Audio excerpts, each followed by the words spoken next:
மீட்பருமாகிய கர்த்தாவே, இந்த அருமையான காலை வேளைக்காக உம்மை நன்றியோடு ஸ்தோத்திரிக்கிறோம் கர்த்தாவே. இந்த புதிய வருடத்துல கூட சகோதரிகள் நாங்கள் மறுபடியுமாய் நாங்கள் உம்முடைய பாதத்துல அமர்ந்து உமக்கு துதி ஸ்தோத்திரங்களை ஏறெடுக்கவும், அநேக அருமையான சாட்சிகளை கேட்கவும், உம்முடைய வேதத்தில் உள்ள அந்த அவ்வளோ ஒரு மேன்மையான அந்த வாக்குத்தத்தங்களை எல்லாம் நாங்கள் ஒருவருக்கொருவர் வாசித்து ஒருவருக்கொருவர் எங்களை நாங்கள் தேற்றிக் கொள்ளும்படியாக நீர் கொடுத்திருக்கிற எல்லா ஸ்லாக்கியத்துக்காகவும் நாங்கள் உமக்கு நன்றி செலுத்துகிறோம். இந்த இந்த ஃபெலோஷிப், இந்த கூடுகைக்காக நாங்கள் உமக்கு நன்றி செலுத்துகிறோம் ஆண்டவரே. நாங்கள் வெவ்வேறு இடங்கள்ல இருந்தாலும் ஆவியானவர் எங்களோடு இடைப்பட்டு எங்க எல்லாரோட மனதையும் ஒண்ணாக்கி நாங்க இந்த இடத்துல நாங்க ஒரு சகோதரிகளாக நாங்க கூடி நாங்க இந்த இந்த காரியத்தை செய்கிறதற்கு நீர் எங்களை ஏவின அந்த தயவுக்காக நாங்கள் உமக்கு நன்றி செலுத்துகிறோம். இதை கீழ்ப்படிந்து இந்த காரியத்தை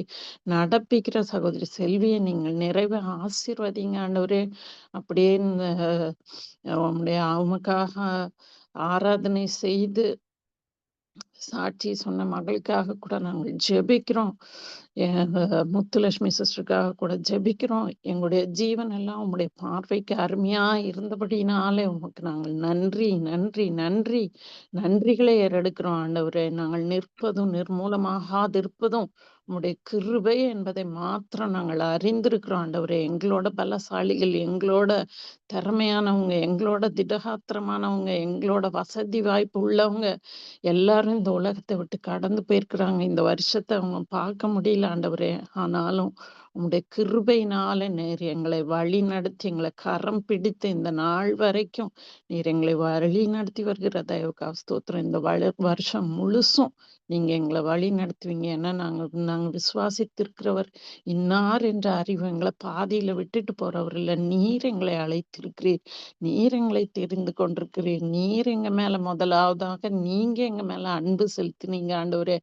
அந்த அன்புக்காக, அந்த கிருபைக்காக, உம்முடைய இரக்கத்துக்காக, உம்முடைய தயவுக்காக, காருண்யத்துக்காக நாங்கள் உமக்கு நன்றி நன்றி நன்றி நன்றி செலுத்துகிறோம் ஆண்டவரே. கோடி நன்றிகளை செலுத்துகிறோம்.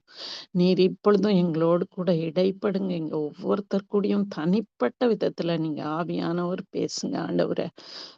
துதி ஸ்தோத்திரங்களை ஏறெடுக்கிறோம். இயேசு கிறிஸ்துவின் மூலம் தயவாய் ஜெபம் கேளும் எங்கள் ஜீவனுள்ள நல்ல பிதாவே, ஆமென். 1918வது வருஷத்துல பிறந்தவர் தான் நம்ம எல்லாருக்கும் ரொம்ப தெரிஞ்ச பிரபல்யமான சுவிசேஷகர் பில்லி கிரஹாம். ஒரு ஒரு நல்ல கிறிஸ்தவ குடும்பத்துல பிறந்தவரு. கிறிஸ்தவ பண்புகள்ல வளர்க்கப்பட்டவர். அவங்க அம்மா அப்பா அவ்வளோ ரொம்ப ஆவிக்குரிய தாய் தகப்பன். 16 அந்த மாதிரி சின்ன குழந்தையிலேயே ஞான ஸ்நானம் கொடுத்து அந்த கன்ஃபர்மேஷன், அந்த திடப்படுத்தல், அந்த புஸ்தகம்லாம் அவருக்கு பாராம தெரியுமா. அதுல இருக்கிற ஒவ்வொரு காரியங்களும் அவ்வளோ தெரியும். சர்ச்சில் யூத் குரூப்ல வந்து அவர் அவ்வளோ ஆக்டிவ். அதுக்கு தலைவரா இருந்து அப்படி அதை வழி நடத்தி வந்தவர். 16வது வயசுல அவங்க ஊர்ல, அவங்க அமெரிக்கால நார்த் கேரோலினான்ற இடத்துல அவர் வந்து கன்வென்ஷன் மீட்டிங்ஸ் நடக்குது. அதுல வந்து அவங்க அம்மா அப்பா கலந்துக்கிறாங்க. ஃபர்ஸ்ட் நாள் அவங்க போயிட்டு வராங்க. அவங்க சொல்றாங்க, இந்த இந்த இந்த மாதிரி பிரசங்கியார் மொர்தெக்காய் ஹாம் அவர் வந்திருக்கிறாரு அப்படின்னோடனே, இவர் அந்த பேர் கேட்டோடனே இவருக்கு அவர் ஒரு மாதிரி பார்க்க வந்து, ஒரு சிலரை பார்த்தா அவங்களுக்கு தெரியும். அவங்கள பார்த்தாலே நமக்கு ஒரு பக்தியானவங்கன்னே தோணாது. அவங்க நட உட, அவங்க சீகை அலங்காரம் இதெல்லாம் வச்சே நம்மளே முடிவெடுத்துருவோம். அவங்கள பார்த்தாலே பெருசா இவங்க என்னத்த பெருசா சொல்லிற போறாங்க, அப்படி இவங்க ஒருவேளை பக்தியா இருக்க மாட்டாங்களோ அப்படின்னு அந்த நினைக்கிற அளவுக்கு அப்படி ஒரு பிரசங்கியார். அதுவும் ஜோக்கா அவரை பிரசங்கம் பண்ணுவார் போல. அதனால இவர் ஐயய்யா நான் அந்த குருசேடுக்கெல்லாம் நான் கன்வென்ஷனுக்கு வரமாட்டேன்னு சொல்லியிருக்காரு. அவங்க அம்மா அப்பா வந்து ரொம்ப நிர்பந்தம் பண்ணி வந்து பாரேன் அப்படின்னு சொல்லியிருக்காங்க. அப்ப அடுத்த நாள் அவர் போனவரு, அவரு சிரிச்சு பிரசங்கம் பண்ணது மாத்திரம் இல்ல, அவ்வளோ தன்னுடைய பாவத்தை குறித்து அப்படியா அவர் கண்டித்து உணர்த்தப்பட்டாராம். இது வரைக்கும் அவ்வளோ சீரியஸான பிரசங்கம் கேட்டிருக்காரு. ஆனா இந்த மொர்தெக்காய் ஹாம்ன்ற அந்த பிரசங்கியாரோட அந்த பிரசங்கத்துல வந்து இவர் ரொம்ப அ என்னன்னா, இவ்ளோ கிறிஸ்தவ குடும்பத்தில பிறந்து எனக்கு எல்லாமே கிறிஸ்துவ பத்தி தலப்பாடமா தெரியும். எனக்கு அப்பதான் பாவத்தோட அந்த இத உணர்ந்து, அவர் அந்த மீட்டிங்லயே தன்னை ஒப்பு கொடுத்து, பின்னாள்ல அவங்களுக்கு தெரியும். அவர் 20 நிமிஷம் தான் பிரசங்கம் பண்ணுவாரு. அந்த 20 நிமிஷம் பிரசங்கத்தோட முடிவுல ஆயிரக்கணக்கான ஜனங்கள் கிறிஸ்துவுக்குள்ள வழி நடத்தப்படுவாங்க, ரட்சிக்கப்படுவாங்க, அழுது ஒப்பு கொடுப்பாங்க. அப்பேற்பட்ட ஒரு கிருபைய பில்லி கிரஹாம்க்கு குடுத்தாங்க. அது என்ன, அவங்க தாய் தகப்பன் சொல்லியிருக்கலாம். மொர்தெகாய், ஹேமு இன்னைக்கு சரி நீ வரமாட்டியா? அவர் இப்படி இப்படி பிரசங்கம் பண்ணாருன்னு சொல்லியிருக்கலாம். ஆனா இவர நிர்பந்தம் பண்ணி, "நீ வந்து பாரு" அப்படின்னு சொல்லியிருக்கிறாங்க. அதனால அவர் போனதுனால அவர் ரட்சிக்கப்பட்டார். ஒரு காரியத்த கேள்விப்படுறதுக்கும் இப்ப நெறைய பேர் வந்து இந்த டிராவல் விளாக்ன்னு எடுக்குறாங்க. YouTubeல பார்த்தீங்கன்னா, பூலோகத்தின் சொர்க்கம் காஷ்மீர் அப்படின்னு சொன்னா, அவங்க காட்டுறாங்க, அவங்க சொல்றாங்க. இது இப்படி இருக்கு, அங்க பனி இருக்கு, இங்க இந்த லேக்ல போட்ல போறது நல்லாருக்கு, அப்படி இருக்கு, இப்படி இருக்குன்னு அவங்க கண் வழியா அத பார்த்து எனக்கு சொல்றாங்க. ஆனாலும், அந்த பூலோகத்தின் சொர்க்கம்னு சொல்லப்படுற காஷ்மீர நான் நான் அத என்னோட ஐம்புலன்கள்ல நான் அத உணர்ந்து கொள்ளணும்னா, நான் அந்த இடத்துக்கு நேரடியா போனா தான், அந்த நேரடி அனுபவம் தான் வந்து எனக்கு உபயோகமா இருக்கும். இது வந்து அவங்க சொல்றது வந்து இங்கிலீஷ்ல என்ன சொல்றாங்கன்னா, ரிஃப்ளெக்டட் நாலேட்ஜ். அவங்க பார்த்து எனக்கு சொல்றாங்க. அவங்களோட அவங்களோட அறிவு, அவங்களோட புரிதல், அதோட பிரதிபலிப்பு. ஆனா, எது மேன்மையானது, எது சரியானதுன்னா, என்னோட நேரடி அனுபவம் தான் அது சரியானது. யோவான் எழுதின சுவிசேஷம் 1ஆம் அதிகாரத்துல நான் இன்னைக்கு சொல்றது ரொம்ப ஏதோ கருகல் ஆனா சத்தியம். அப்படி நம்ம எல்லாருக்கும் தெரிஞ்சது. ஒரு முறை கூட நானே நினைச்சேன், ஆண்டவரே இந்த ஃபர்ஸ்ட் டைம் இந்த வருஷத்துல புது வருஷத்துல போறோம். ஏதாவது ஒரு வாக்குத்தத்த வசனத்த குடுக்க கூடாதான்னு. ஆனா ஆண்டவரு என்ன வசனத்த குடுக்குறாரோ, அத தான் நம்மளால இங்க பேச முடியும். அத எல்லா வசனமுமே நம்மள நற்சீர் பொருந்த பண்ணும்படியான வசனங்கள் தான். எதுவுமே தேவையில்லாதது கிடையாது. எல்லாமே அவரோட திவ்ய சுபாவத்துக்கு நம்மள பங்குள்ளவர்களா மாற்றக்கூடிய வசனங்கள் தான். அதனால அ நானே யோசித்தேன். ஐயோ! இத வாக்குத்தத்த வசனமாவது சொல்லியிருக்கலாமே! இப்படி ஏதோ ஒண்ணு நம்மளையே கரெக்ட் பண்றதையே இந்த ஆண்டவர் எப்ப பார்த்தாலும் எனக்கு இப்படியே குடுக்குறாரேன்னு. ஆனா ஆண்டவர் என்ட்ட பேசுறத நான் உங்களுக்கு சொல்றேன். 36வது வசனம் வந்து சொல்லுது, இயேசு நடந்து போகிறத வந்து யோவான் ஸ்நானகனும் அவனோட 2 சீஷரும் நிக்கிறாங்க. அந்த இடத்துல இயேசு நடந்து போறாரு. அப்ப யோவான் ஸ்நானகன் சொல்றாரு, "இதோ தேவ ஆட்டுக்குட்டி" அப்படின்னு சொல்றாரு. அவன் அப்படி சொன்னதை அவ்விரண்டு சீஷரும் கேட்டு இயேசுவுக்கு பின் சென்றார்கள். இயேசு திரும்பி அவர்கள் பின் செல்கிறதைக் கண்டு, பின்னால வர்றத பார்த்து என்ன தேடுகிறீர்கள்? நான் இங்கிலீஷ் பைபிள்ல என்ன தேடுகிறீர்கள்ன்னு போடல. என்ன வேணும்னு கேட்கிறாரு. இப்ப யாராச்சும் நம்ம பின்னாடி வர்றாங்கன்னா, நம்ம என்ன கேட்போம்? உங்களுக்கு என்ன வேணும்னு தான் கேட்போம். இது வந்து ஒரு டிரான்ஸ்லேஷன் மிஸ்டேக் தான். அது வந்து அவரு என்ன வேணும்னு கேட்கிறாரு. அப்ப அவங்க ரபி, நீங்க எங்க தங்கியிருக்கிறீங்கன்னு கேட்டா, இப்ப நம்ம யாராச்சும் நம்மகிட்ட எங்க தங்கியிருக்கீங்கன்னு கேட்டா, நம்மளோட இடத்த சொல்லுவோம் அவ்வளோதானே. இந்த தெருவுல இருக்கேன். இத்தன நம்பர் வீட்ல தங்கியிருக்கேன்னு. ஆனா அவர் சொல்றாரு அடுத்த வசனம், அவர் வந்து பாருங்கள் என்றார். அவர்கள் வந்து அவர் தங்கியிருந்த இடத்தைக் கண்டு, அன்றைய தினம் அவரிடத்தில் தங்கினார்கள். யாராச்சும் வந்து நீங்க எங்க தங்கியிருக்கீங்கன்னா, வீட்ட பார்த்துட்டு வேண்டியது தானே. ஆனா, அவங்க அந்த இடத்துல வந்து தங்குறாரு. ஆண்டவரும் அததான் மீன் பண்றாரு. அதனால தான் அவரு வாங்கன்னு கூப்பிடுறாரு. "நீ வந்து பாரு. நான் இன்ன இடத்துல இருக்கிறேன்னு சொல்ல, வந்து பாருன்னு" சொல்றாரு. அவர் எவ்வளோ ஒரு அவர் கூப்பிடுற டோனு, ஒருத்தவங்க நம்மள எப்படி ரிசீவ் பண்றாங்களோ, அதிலேயே நம்ம வந்து தங்கணுமா, வேணாமான்ற அந்த முடிவ வந்து நம்ம உடனே எடுத்துரலாம். எங்க அம்மா, அப்பா வந்து பலவீனமானவங்க. அவங்க வந்து நெறைய நாள் ஆச்சு ரொம்ப பெரிய கல்யாணங்களுக்கு போய். ஒரு கல்யாணத்துக்கு வருந்தி கூப்பிட்டாங்க. அடுத்த நாள் நீங்க மறு வீட்டுக்கெல்லாம் இருந்துட்டு போணும்னு. அப்ப அவங்க எங்க அம்மா, அப்பா, என்னோட தம்பி குடும்பம் 2 பேரும் சேர்ந்து ஏகப்பட்ட துணிமணிகள். ஏன்னா, அடுத்த நாளைக்கு வேற போடணுமே! கல்யாணத்துக்கு போடணும், ரிசப்ஷனுக்கு போடணும். அப்புறம் அது எல்லாத்தையும் எடுத்துக்கிட்டு ஒரு கார இது பண்ணி போனாங்க. போனவங்க நான் என்ன கல்யாணம் எல்லாம் முடிஞ்சுதான்னு கேட்டேன். வீட்டுக்கே வந்துட்டோம் அப்டின்னாங்க. என்ன அடுத்த நாள் மறு வீட்டுக்கெல்லாம் இருக்க போறீங்க? அவ்வளோ வருந்தி கூப்பிட்டாங்கன்னு சொன்னீங்க. அ கல்யாணம் முடிஞ்ச கையோட இங்க வீடு வந்து சேர்ந்துட்டீங்க மதுரைக்கு அப்டின்னா, அவங்க சொல்றாங்க, "நம்மள நம்மள கூப்பிட்டா தான் மிச்சம். அங்க எந்த ஏற்பாடுமே பண்ணி இல்ல. நம்ம போய் தங்குறதுக்கு. அங்கேயும் வாங்கன்னும் சொல்லவும் இல்ல" அப்டின்னாங்க. ரொம்ப ஆச்சரியமா இருந்துச்சு. நம்ம நெறைய நேரங்கள்ல நமக்கு கூட அப்டி நடந்திருக்கும். நம்ம அங்க போலான்னு நெனைப்போம். பார்த்தா அவங்க நம்மள ரிசீவ் பண்றத வச்சே நமக்கு அதுக்கு மேல அங்க பெருசா நம்மளுக்கு தங்க தோணி இருக்காது. நம்ம திரும்பியிருப்போம். ஆனா, ஆண்டவர் எப்படி வந்து பாருங்கன்னு சும்மா அப்படி பேச்சுக்கு சொல்லாம நிஜமாவே வந்து அவருக்கு தெரியும் இவங்க தங்குவாங்க தான்கிட்ட அப்படின்னு. அவங்க வரும்போதே அப்பொழுது ஏறக்குறைய 10 மணி வேளையா இருந்தது.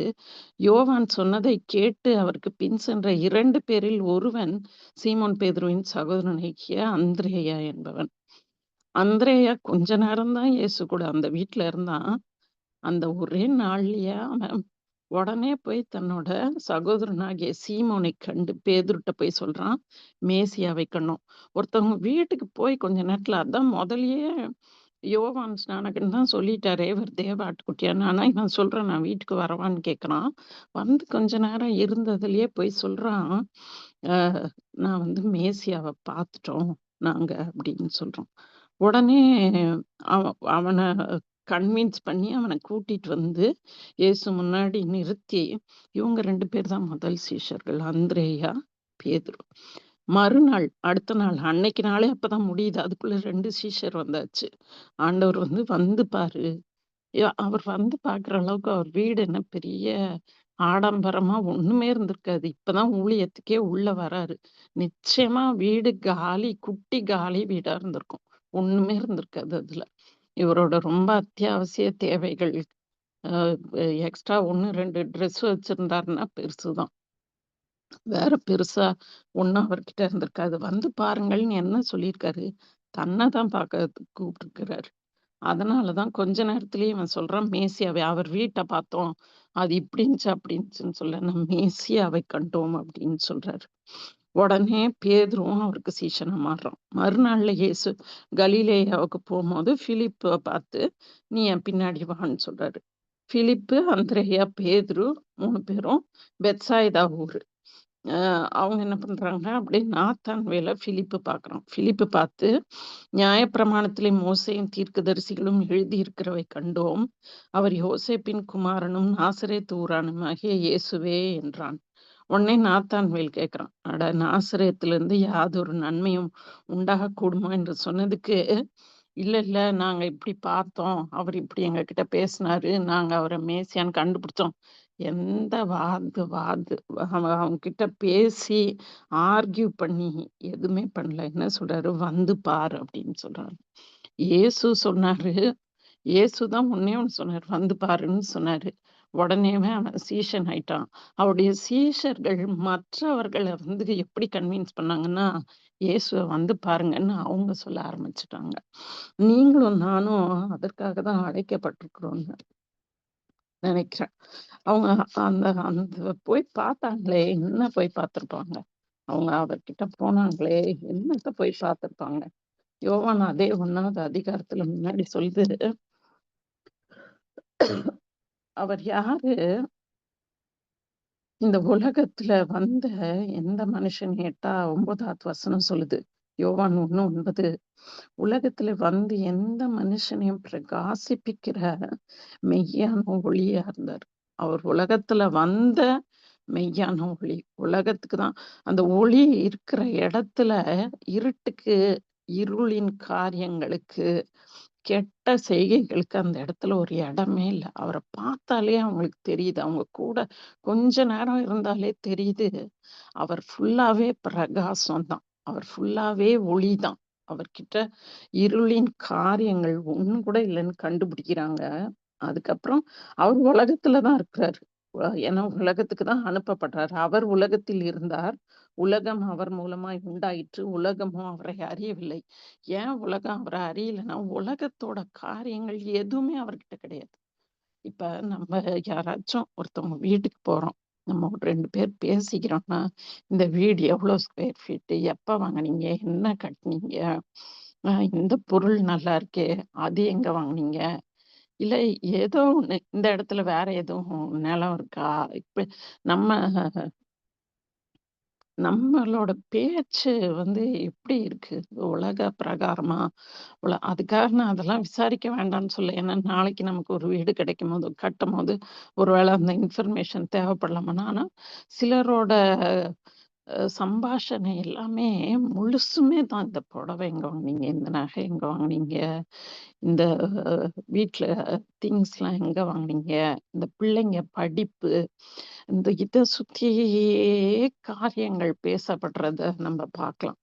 உலக பிரகாரமான காரியங்களையே இந்த புசிப்புக்கும், குடிப்புக்கும், என்னத்த உடுத்துவோம், என்னத்த சாப்பிடுவோம், இத குறிச்சே நம்ம எப்படி நம்மள எக்ஸ்பேண்ட் பண்ணி நம்ம நல்லா இருக்கிறது, நம்மளோட வருமானங்கள், வேலை, இத இத குறிச்சே படிப்பு, இதுகள குறிச்சே நம்மளுடைய கான்வர்சேஷன் இருக்கு. ஆனா, இவர்கிட்ட போயிருக்கும்போது, இயேசு கிட்ட இவங்க போயிருக்கும்போது, நிச்சயமா இந்த மாரி காரியங்கள் அவர்கிட்ட பேசியிருக்கவே மாட்டாங்க. ஏன்னா, அவரு உலகத்தோட காரியங்கள் அவர்கிட்ட இல்லவே இல்ல. அதுக்காக அவர் உலகத்தின் காரியங்கள அவரு சாப்பாடு அவருக்கு பசிக்கலையா? இல்ல அவர தேடி வந்தவங்களோட சாப்பாட பத்தி அவருக்கு கரிசனை உள்ளவரா? இல்லையா? அதெல்லாம் இருந்தாரு.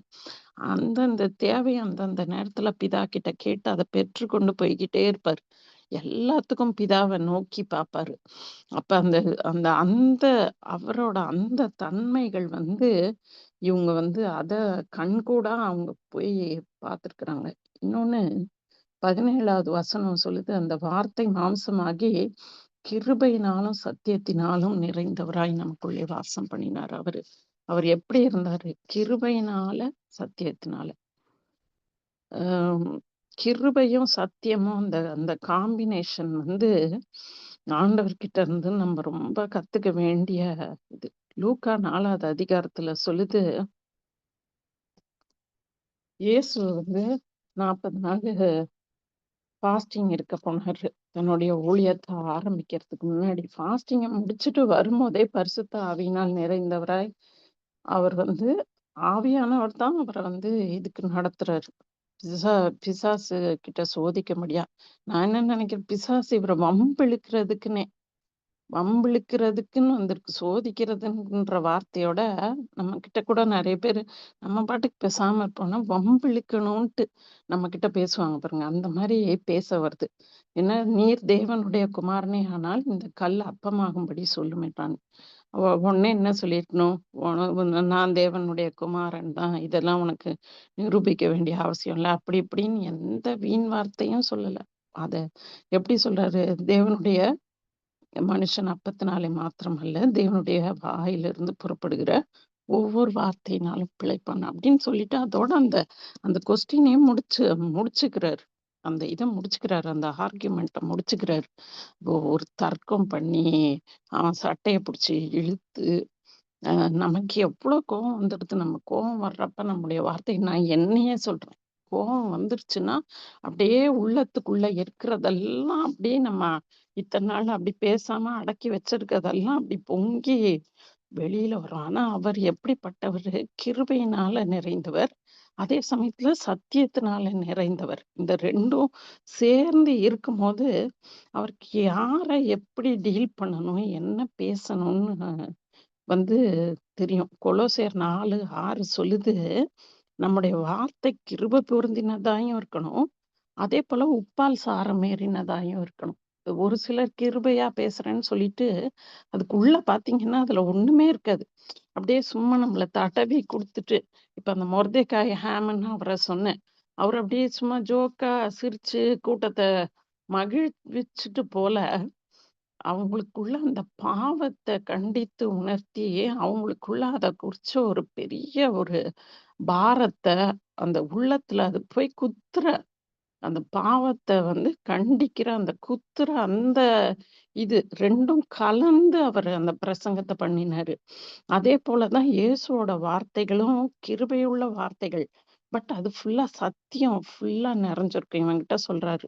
"நீ நான் தேவனுடைய குமாரன்" அப்படி இப்படின்னு ப்ரூவ் பண்ணாம, தேவனுடைய வாயிலிருந்து ப புறப்படுற ஒவ்வொரு வார்த்தையினாலும் மனுஷன் பிழைப்பான்னோனே முடிஞ்சு போச்சு. உன்னோட நீ சொல்ற இந்த இதெல்லாம் நான் கேட்க வேண்டிய அவசியம் இல்லன்றத அவனுக்கு அப்படி புரிய வைக்கிறாரு. அவரோட எல்லா வார்த்தைகளும் அப்படிதான். ஆண்டவர் பேசின எல்லா வார்த்தைகளையும் பார்த்தீங்கன்னா, எதுலயுமே தன்னோட எல்லையவே மீற மாட்டாரு. ஆனா நம்ம நினைக்கலாம், ஐயோ! ச சதுசேயர், பரிசேயர் கிட்ட எப்படி ஒரு பயங்கர ஆக்ரோஷமா பேசுறாரு. வெள்ளை அடிக்கப்பட்ட கல்லறைன்றாரு, சர்ப்பங்களேன்றாரு, அப்படி திட்டுறாரு அப்படின்னு. ஏன்னா, அவங்களுக்கு அப்படி சொல்லலன்னா, அவங்கள அந்த நரக அக்கினைக்கு அவங்கள தப்புவிக்கவே முடியாது. ஏன்னா, அவங்க ஃபுல்லா நியாயப்பிரமாணத்தோட அறிவு நிறைந்தவங்க. ஆனா, சாதாரணமா சொன்னா, மத்தவங்களுக்கு சொல்ற மாரி சொன்னா அவங்க கேட்டுக்க மாட்டாங்க.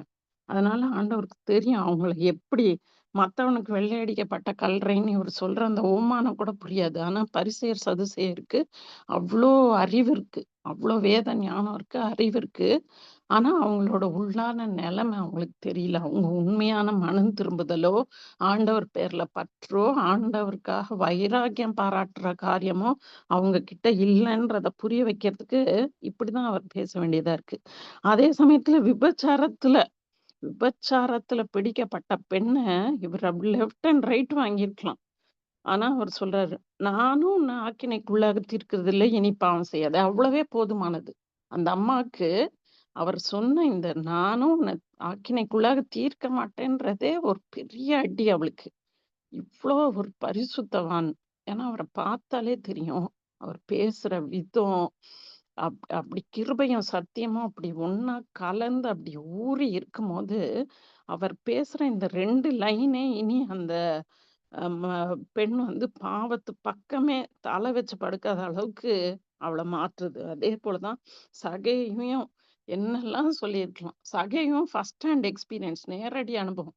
இவங்க இயேசு அப்படிங்கிறாங்க, இப்படிங்கிறாங்க. நான் போய் பார்க்குறேனே அவர் யாருன்ட்டு வர்றான்.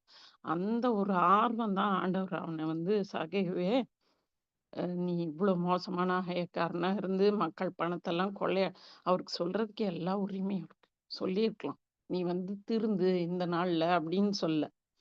நீ சீக்கிரமா இறங்கி வா. நான் உன் வீட்ல தங்கணும்னு சொன்னது அவன் இருதயத்த அவ்வளவா குத்துச்சு. எப்படி இந்த இந்த வார்த்தையில ஏதாவது இருக்கா? நீ சீக்கிரமா இறங்கு வா. நான் உன் வீட்ல தங்கணும்னா, இம்மீடியட்டா அவன் உணர்த்தப்படுறான். இவ்ளோ ஒரு பரிசுத்தவான்.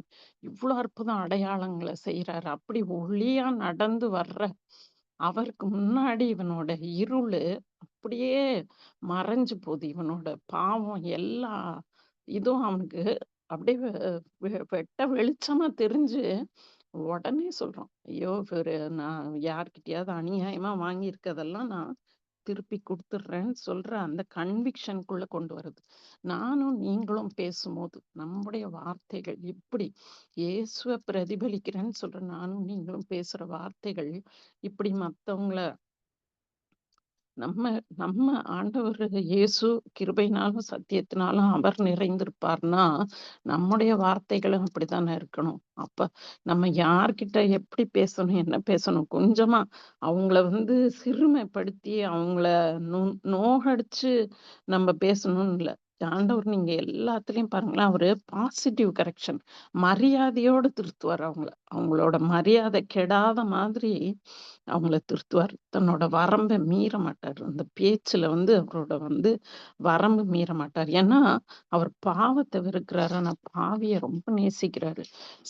சதுசேயர், பரிசேயர கூட அவரு அவங்களுக்காகவும் தானே ரத்தம் சிந்த வந்தாரு. அவங்களும் ஆண்டவரோட சிருஷ்டிப்பு தானே. அவங்கள ஆக்கினையிலிருந்து மீட்கும் பொருளாக தானே அவரு அவங்களுக்காகவும் இறங்கி வந்தாரு. அந்த அவங்கள கண்டிக்கிறதுல கூட அவர்கிட்ட அவ்ளோ அதுல ஒரு சரியான ஒரு பேலன்ஸ்டா அத செய்வாரு. அவருடைய கிரியைகள் எல்லாமே பார்த்தீங்கன்னா, நீதியின் கிரியைகள். வேற எததான் இவ்ளோ கொஞ்ச நேரத்திலேயே எப்படி அந்திரேயா, பேதுரு, பிலிப்பு, நாத்தான்வேல் இவங்கள்லாம் என்னத்த பாருங்கள்ன்னு சொன்னாரு. என்னதான் அவர்கிட்ட பார்த்தாங்க? அவர்கிட்ட இருந்த அன்பு, சந்தோஷம், சமாதானம். அவரு அன்பினால நிறைந்தவர், சந்தோஷத்தினால நிறைந்தவர், சமாதானத்தினால நிறைந்தவர். 1 கொரிந்தியர் 13:4, 7 நமக்கு தெரிந்த வசனங்கள் தான். அன்ப குறித்து அன்ப குறித்து சொல்ற வசனங்கள் என்ன சொல்லுது? அந்த அன்பு சகலத்தையும் சகலத்தையும் தாங்கும், சகலத்தையும் நம்பும், சகலத்தையும் விசுவாசிக்கும், சகலத்தையும் சகிக்கும். அது முதல் குடும்பம். ஆண்டவரோட அன்ப முதல்ல ருசிச்ச ஃபர்ஸ்ட் ஹேண்ட் எக்ஸ்பீரியன்ஸ் நேரடியா அனுபவிச்ச தேவனுடைய பிதாவாகிய தேவனுடைய அன்ப நேரடியா அனுபவிச்ச ஆதாம், ஏவாள் குடும்பத்துல கூட அந்த அன்பு இல்ல. அது ஏன்னா அன்புக்கு பொறாமை இல்லை. அது அயோக்கியமானதை செய்யாது. அது 2மே அந்த குடும்பத்துல நடந்தது. சகோதரர்களுக்குள்ள பொறாமை. அது நிமித்தமா ஒருத்தன் இன்னொருத்தனை கொல்ற அளவுக்கு அந்த அயோக்கியமான காரியத்தை செய்தாங்க.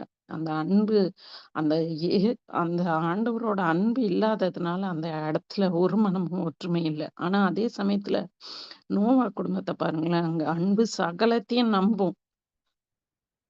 நோவாக்கு தான் ஆண்டவர் சொன்னாரு. மீதி 7 பேருக்கு ஒண்ணுமே தெரியாது. ஆனா, நோவாக்கு ஆண்டவர் சொன்னாருன்றத நம்புறாங்க. இன்னைக்கு வரைக்கும் நம்ம என்ன சொல்றோம், நோவா பேழைய கட்டுனாருன்னு. ஆனா, அந்த மீதி 7 பேரு, அவங்க குடும்பத்துல இருக்கிறவங்க, இந்த அன்பு தன்னை புகழாது, தற்பொழிவை நாடாது. எனக்குன்னு ஒரு பேரு. இன்னைக்கு எத்தன குடும்பங்கள்ல கணவனுக்கு ஒரு பேர இருக்கிறது. இந்த இன்னாரோட வீடுன்றது இல்லாம, அந்த ஒய்ஃப் வந்து அவ்ளோ ஒரு இது எடுக்குறாங்க. எனக்குன்னு ஒரு பேர் இல்லையா? எனக்குன்னு ஒரு ஐடென்டிட்டி இல்லையா? நான் என்ன சும்மா இதான் என்ன? என்ன எவ்ளோ படிக்க வச்சிருக்காங்க. நான் வேலை பார்க்குறேன். நான் சம்பாரிக்கிறேன். நான் ஆக்சுவலா இவரோட தகுதி எனக்கு ஜாஸ்தி இருக்குன்னு அப்படி நெறைய குடும்பங்கள்ல டைவர்ஸ்க்கு ரீசன் அது சொல்றாங்க. ஐடென்டிட்டியாம். அவங்களுக்குன்னு தனக்குன்னு ஒரு தனித்துவம். அப்படி வேணும்னு சொல்றாங்க. ஆனா இப்படி ஒரு ஒரு அன்பான குடும்பத்துல இயேசுவோட அன்பு, தேவனுடைய அன்பு இருக்கிற குடும்பத்துல நிச்சயமா அந்த தனித்துவத்தை தேடுற காரியம் இருக்காது. அ நோவாவோட குடும்பத்துல அவங்க 3 மகன்களுக்கும் நிச்சயம் ஒரு குட்டி, குட்டி இது கூடாரத்த குடுத்துருப்பாங்க. ராத்திரியில ஒரு அம்மா அவங்க ஹஸ்பண்ட பார்த்து காத கடிக்காது. நானு பார்த்தனே, நீங்க எவ்ளோ ஏமாளியா இருக்கிறீங்க. இருக்கறதுல கஷ்டமான வேலையெல்லாம் நீங்க எடுத்து செய்றீங்க. வேலை செய்றது இல்லன்னு செய்றீங்க அப்படின்ட்டு யாரும் அவங்களுக்கு ஆலோசனை எந்த மனைவிமாரும் பண்ணியிருக்க மாட்டாங்க. இல்ல ஒரு கணவன் தன்னுடைய தகப்பன இவரு என்னத்த பார்த்துட்டு வந்தாரோ தெரியல. இந்த தேவையில்லாத வேலைய எடுத்து செய்றாரு. வயசாயி போச்சு, புத்தி இதாகி போச்சு அப்படின்னு யாருமே சொல்லல. அந்த குடும்பம் அவ்ளோ அவ்ளோ ஒரு ஒருமனம். நம்முடைய குடும்பங்கள்ல இப்படி ஒரு ஒருமனத்த நம்மளால பார்க்க முடியுமா? நம்மகிட்ட இப்படி ஒரு ஒற்றுமைய பார்க்க முடியுமா? ஒரு ஒரு கடவுளால நடத்தப்படும்போது, அந்த குடும்பத்துல அந்த அன்பு, இந்த ஒருமனம் இருக்கும்போது தானா அந்த இடத்துல ஒரு சந்தோஷம், ஒரு சமாதானம் இருக்குது. அதாமே அவள் குடும்பத்துல சமாதானம், சந்தோஷம் ஏன் கிடையாதுன்னா, ஒருத்தருக்கு ஒருத்தர் அங்க ஃப்ரிக்ஷன். அதுல ஒருத்தன கொன்னே போட்டான். அந்த குடும்பத்துல எப்படி ஒரு சந்தோஷம், ஒரு சமாதானம் இருக்க முடியும்? இயேசு காட்டுன அன்பு வந்து பாரபட்சமே கிடையாது. அவரு அவர்கிட்ட யாதொரு வேற்றுமையின் நிழலும் இல்லையாம். எல்லாரும் ஒண்ணுதான் அவருக்கு.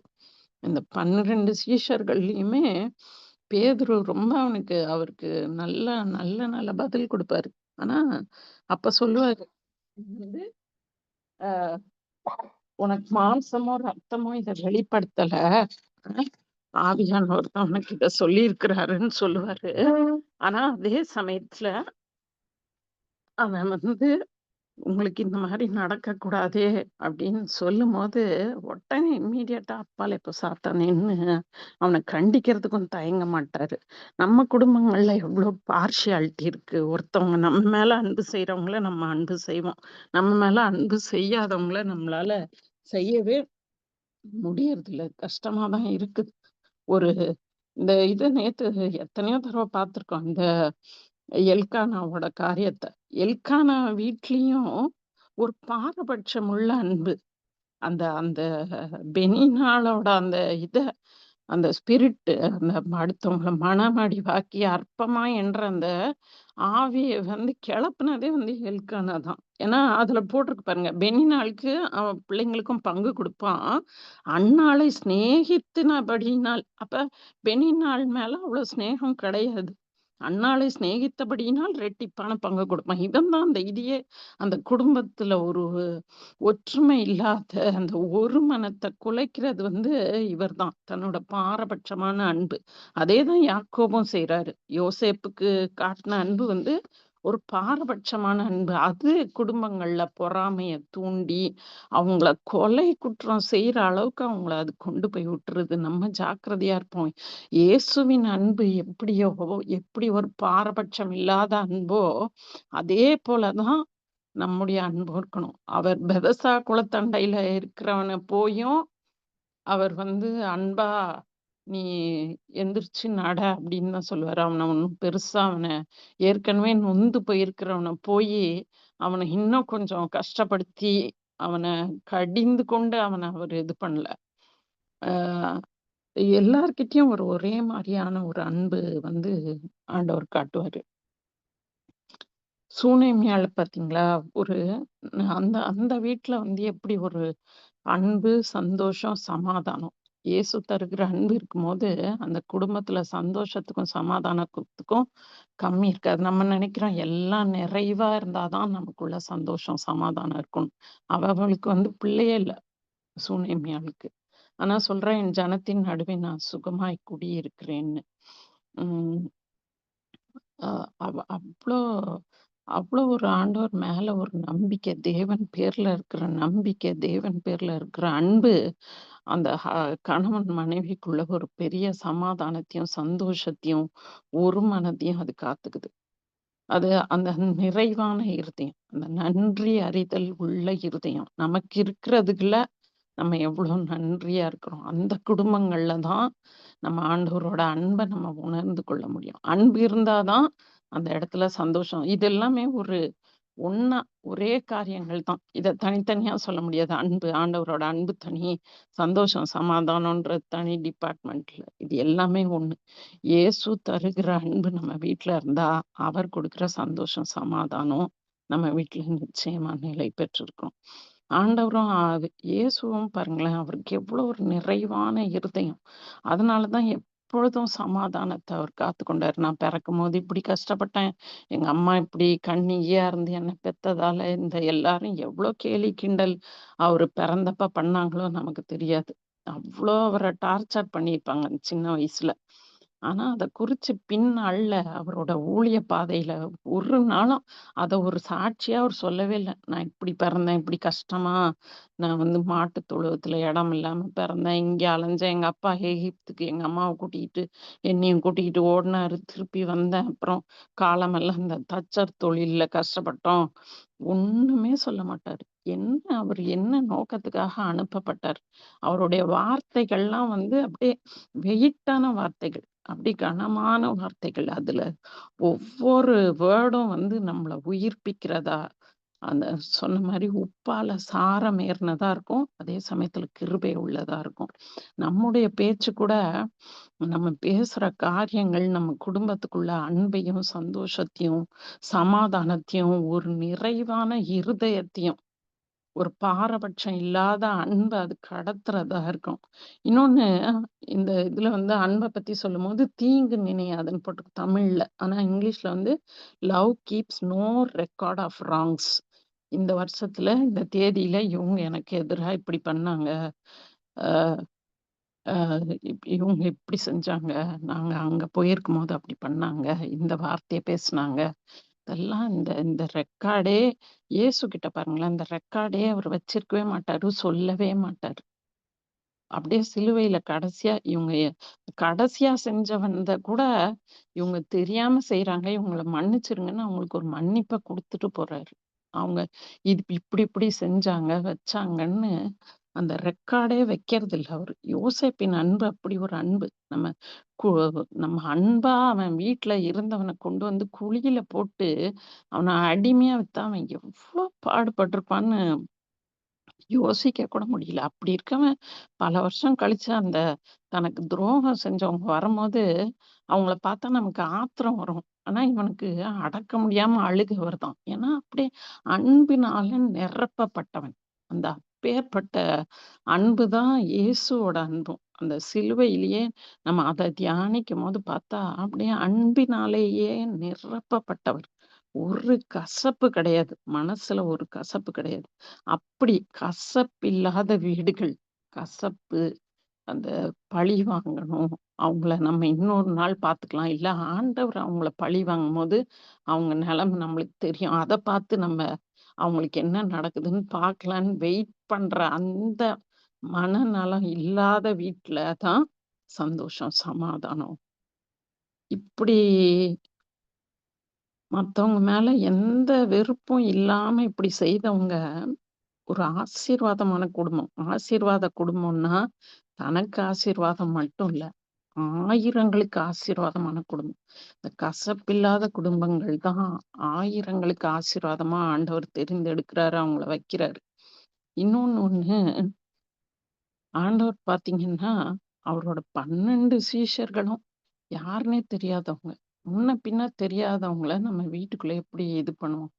எங்க வீட்டுக்கு எனக்கு ஞாபகம் இருக்கு. நான் சின்ன பிள்ளையா இருந்தப்ப 1980கள்ல ஒரு அண்ணன் வந்து ராத்திரி 11 மணிக்கு அந்த மாரி நாங்க எல்லாரும் தூங்கலாம் போயாச்சு. தோத்துறோம் சித்தப்பா, சித்தின்னு ஒரு குட்டி பல்ப மட்டும் தான் ஃப்ரண்ட்ல போட்டிருந்தோம். அதுல வந்து எங்க அம்மா, அப்பாவ பார்த்து அப்படி சொன்ன உடனேயே சரி, எங்க அம்மா நெனச்சுக்கிட்டாங்க எங்க அப்பாவுக்கு சொந்தக்காரங்கன்னு. எங்க அப்பா நெனச்சுக்கிட்டாரு எங்க அம்மாவுக்கு சொந்தக்காரங்கன்னு. யாருன்னே தெரியல அந்த அண்ணன. இதுவரைக்கும் நாங்க பார்த்ததே இல்ல. அந்த காலத்துல தான் ஸ்விக்கிலாம் கிடையாது. 11 மணிக்கு அவரு சாப்பிடாம வந்திருக்காருன்னா, அந்நேரத்துக்கு ஒரு உப்புமாவ கிண்டி அவருக்கு குடுத்துட்டு, அடுத்த நாள் காலையில அவரு இனி யாருன்னு கேட்டா, எங்க அப்பாவோட கூட பிறந்த அண்ணன் பையன். ரொம்ப வருஷமா அவங்க கூட தொடர்பு இல்லாம, திடீர்னு ஒரு 25 வயசு அப்படி ஒரு ஆள் வந்து நின்னா உங்களுக்கு எப்படி இருக்கும்? ராத்திரி ஃபுல்லா திக்கு திக்குன்னு இருந்திருக்கும். யார நம்ம உள்ள வச்சிருக்கோன்னே தெரியலையே, படுத்துக்கங்கன்னு அவருக்கு சாப்பாடும் போட்டு இடமும் குடுத்தாச்சு. அவர் யாருன்னு தெரியலையே. காலையில அவரு நான் இப்படி இன்னாரோட பையன்னோனே தான் ஒரு உயிர் வந்திருக்கும். ஆனா ஆண்டவருக்கு அந்த மாரி எந்த இதுவும் இல்ல. நம்ம எத்தன பேர நம்மளால அப்படி சேர்த்துக்க முடியும்? ஆக்கில்லா, பிரிசில்லா வந்து ரொம்ப ஒரு சேலஞ்ச் நம்மளுக்கு. அப்போஸ்தலர் 18வது அதிகாரத்துல பார்த்தீங்கன்னா, அவங்களே நாடு தொரத்தி விடப்பட்டவங்க. ரோமாபுரியிலிருந்து தொரத்தி விடப்பட்டு கொரிந்துக்கு வர்றாங்க. நீங்க வீட்ல போய் படிச்சுக்கோங்க. அப்போஸ்தலர் 18ல சொல்லுது, அவங்க தான் வந்து பவுல சேர்த்துக்கிட்டாங்க. நம்ம நெனைக்கிறோம் பவுல் போய் அவங்க கூட இது பண்ணிக்கிட்டாருன்னு. அவங்க பவுல சேர்த்துக்கிட்டாங்க. வ வேண்டாம் முடியாது. நாங்களே இப்பதான் அகதிகள்.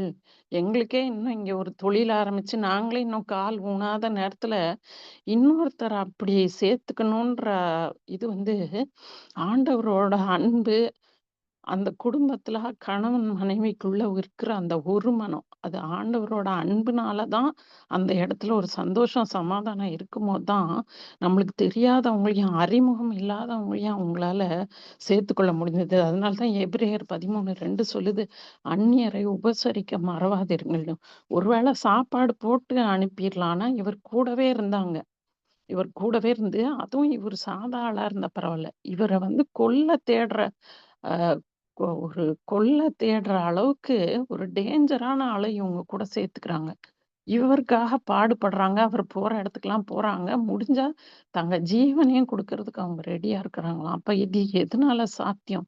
ஒரு குடும்பத்துல இது எதனால சாத்தியம்? ஹஸ்பண்ட் வேணும் சரின்னு சொன்னா, ஒய்ஃப் வேணான்னு சொல்லுவாங்க. ஒய்ஃப் சரின்னு சொன்னா, ஹஸ்பண்ட் வேண்டான்னு சொல்லுவாங்க. ஆனா இயேசுவோட அன்பு ஒரு குடும்பத்துல இருக்கும்போது, இப்பேற்பட்ட ஒரு சமாதானத்தையும், ஒரு சந்தோஷத்தையும் நம்மளால பார்க்க முடியும். என்ன சொல்ல வந்தேன், நீங்க இப்ப என்னதான் சொல்ல வர்றீங்கன்னா, எப்படி சொன்னாங்க அவங்க? இயேசு சொன்னாரு, "வந்து பாருன்னு" சொன்னாரு. அடுத்தது அந்திரேயா சொல்றான், "வந்து பாருன்னு." அடுத்தது பிலிப்பு சொல்றான், "வந்து பாருன்னு." இப்படி நம்ப வந்து மத்தவங்க கிட்ட வந்து நீள நீளமா அவங்களுக்கு மெசேஜ் குடுத்து, அவங்கள பேசி கன்வின்ஸ் பண்ணி அப்படி சொல்றதுக்கு பதிலா, பில்லி கிரஹாமோட தாய் தகப்பன் எப்படி சொன்னாங்க, "நீ வந்து பாரு" அப்படின்னு சொன்னாங்க. ஆண்டவர் என்னையும் உங்களையும் இயேசு இன்னைக்கு இல்ல. ஆனா இயேசுவ பார்க்கணும்னு நெனைக்கிறவங்கள நீங்களும் நானும் தைரியமா, "நீ வந்து பாருன்னு எங்க வீட்டுக்கு வந்து பாரு." வந்து பாருன்றது இன்னொரு மீனிங்கும் இருக்கு. "நீ வந்து பாரு உன்ன என்ன செய்றேன்னு" அந்த மீனிங் இல்ல. நம்ம அப்படி ஒரு நாளும் இருந்துறவே கூடாது. நம்ப வந்து பாருன்னு நோவாவோட குடும்பம் மாரி சொல்ல முடியுமா? நீ வந்து பாரு. இங்க ஃபுல்லாவே அன்பு தான். இங்க ஃபுல்லாவே ஒரு மனம் தான். இங்க ஃபுல்லாவே ஒற்றுமை தான்னு அப்படி இயேசு கிட்ட இருந்த அந்த குணாதிசயங்கள் நோவா குடும்பத்துல இருந்த மாரி, என்ன பார்க்குறவங்க இயேசுவ பார்க்க முடியுமா? என் குடும்பத்துக்குள்ள வந்தாங்கன்னா, அவங்களுக்கு ஒரு பாரபட்சம் இல்லாத ஒரு அன்ப அவங்களால ருசிக்க முடியுமா? அவங்களால வந்து ஒரு நன்றி அறிதல் உள்ள இது குடும்பம். கர்த்தர நம்புற அந்த இருதயம் நமக்குள்ள இருக்கிறத அவங்களால பார்க்க முடியுமா? நம்மளோட வார்த்தைகள் எல்லாமே கிருபையினாலும், சத்தியத்தினாலும் நிறைஞ்சதா, உப்பால சாரமேறினதா, அவ்வளோ கனிவானதா, பாவிய கூட அப்படி திருப்புற மாரி ஒரு பாசிட்டிவா அவங்கள கரெக்ட் பண்ற மாரி இருக்குதா என்னோட பேச்சுக்கள்? என் குடும்பத்தோட நெலைமை முக்கியமா நம்ம அநேகருக்கு ஆசீர்வாதமான குடும்பமா இருக்கணும்னா, நம்ம கசப்பில்லாத குடும்பமா, வைராக்கியம் பாராட்டி மத்தவங்கள நம்ம பழி வாங்கணுன்ற அந்த நம்ம பேச்சுக்கள், அ அ இந்த அநேக இதுல பார்க்க முடியுது. அவங்க நம்மள உதாசீனப்படுத்தினா, நம்மளும் அவங்கள உதாசீனப்படுத்துறோம். அப்பா சைடு, அம்மா சைடு. அதுலயே ஒரு பாரபட்சம். அவங்க அவங்க நல்லா கவனிக்கவே இல்ல. நம்மள அவங்க நல்லா ரிசீவ் பண்ணவே இல்ல. நம்மளும் அவங்க பண்ணாம இருப்போம். ஆண்டவர் எந்த இடத்துலயும் அப்படி ஒரு அன்ப அவர் காட்டவே இல்ல. அதனால தான் தைரியமா சொல்றாரு. வந்து பாருன்னு சொல்றாரு. என்கிட்ட இருளுக்குரிய காரியங்கள், உலகத்தின் கரை, உலகத்தோட இது எதுவுமே என்கிட்ட இல்ல. ஃபுல்லாவே அன்பு, சந்தோஷம், சமாதானம். இத மாதிரி ஒரு மனம். அந்த 12 பேருக்குள்ளேயே ஆண்டவர் அந்த ஒரு மனத்த காத்துக்கிட்டாரு. எல்லாரும் வெவ்வேறு ஆட்கள். வெவ்வேற மாரி படிப்பு, வேற வேற குடும்பங்கள்ல வாழ்ந்தவங்க. எப்படி அவரால அந்த ஒரு மனத்த காத்துக்க முடியும்னா, அவருக்குள்ள இருந்த அந்த அன்பு, அவருக்குள்ள இருந்த கிருபை, அவருக்குள்ள இருந்த சத்தியம்.